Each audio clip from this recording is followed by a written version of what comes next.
let's take a look at this thing that's happening with the FBI. I don't know how many of you have been following this.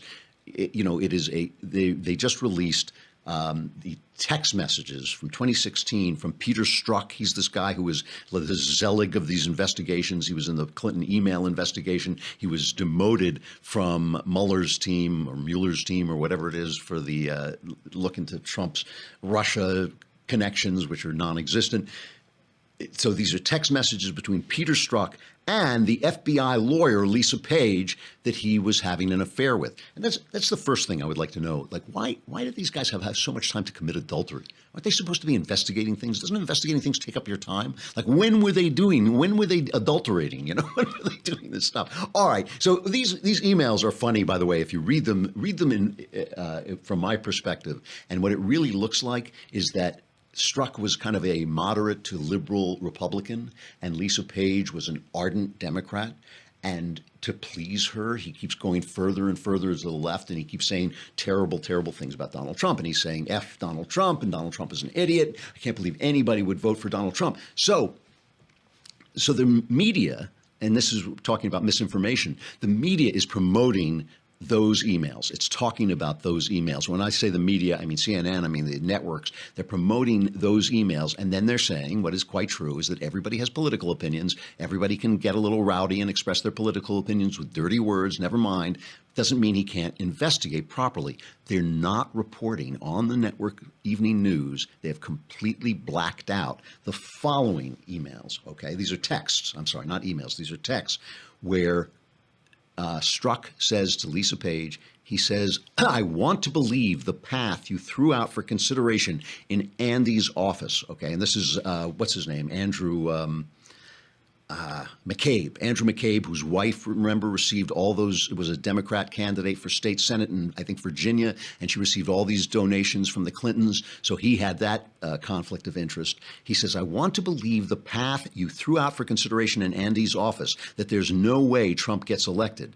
But I'm afraid we can't take that risk. It's like an insurance policy in the unlikely event that you die before 40.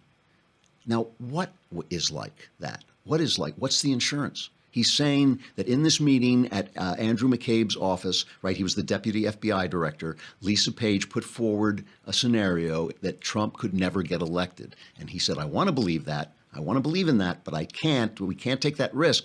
We need an insurance policy. Well, what was that? This is the guy who rewrote the line in the investigation of Hillary Clinton. Instead of saying that she had committed a crime by being grossly negligent, he said that she'd been extremely careless, which is not a crime. He's the guy who made that rewrite, okay? In another exchange the same month, Page forwarded a Trump-related article, and she wrote, maybe you, Strzok, are meant to stay where you are because you're meant to protect the country from that menace. And he says with kind of bravado, of course, I'll try and approach it that way.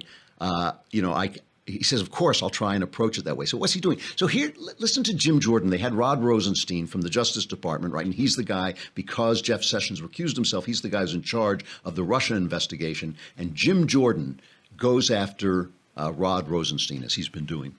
You're the guy in charge. You're the guy who picked Mueller. You're the guy who wrote the memo saying why he needed to fire Comey. You're the guy in charge. You could disband the Mueller special prosecutor, and you can do what we've all called for. Appoint a second special counsel to look into this, to look into Peter Strzok, Bruce Orr, everything else we've learned in the last several weeks. I don't have Toto's facts. Yes, Congressman, and I can assure you that I consider it very important to make sure the thorough review is done, and our Inspector General is doing a thorough review. That's how we found those text messages as part of that review. You've given that answer like 15 times. Let me ask you this. Are you concerned? I mean, this is what a lot of Americans are believing right now, and I certainly do, that the Comey FBI and the Obama Justice Department worked with one campaign to go after the other campaign. That's what everything points to. Think about what we've learned in the last several weeks. We first learned they paid for the dossier.